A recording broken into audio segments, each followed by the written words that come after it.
Meron tayo mga i-relocate kasi marami sa naging biktima ay nasa no-build zone at nakapagpatayo sila ng bahay dun, dun sa no-build zone. Kaya't kailangan silang i-relocate. So, yun din, isa pa yun ginagawa namin.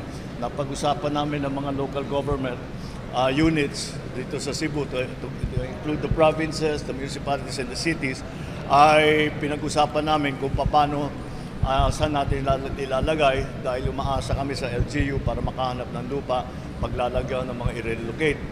Ngayon, meron din tayong temporary shelter para doon sa hindi pa makauwi ng kanilang bahay, but eventually ay gagawa natin ng paraan para makabalik na sila, magpatayo sila ulit ng bahay o ayusin nila yung nasira nilang bahay. Tapos meron tayo pa cash assistance. Ang binibigay natin ngayon, 5,000 para sa mga partially damaged na bahay at 10,000 para sa completely damaged na bahay. I made the same promise to Cebu, your governor and your mayor, that as long as the government, the national government is needed, we will be here.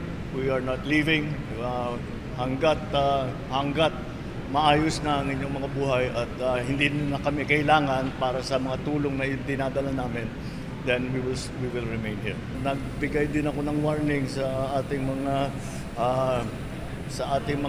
mga local executives na may padating pa na bagyo. Ngayon, sa tingin namin, hindi naman yata dadaan dito sa Visayas, pero mag-ingat pa rin lahat at hindi natin alam dahil kami kuminsan lumilipat.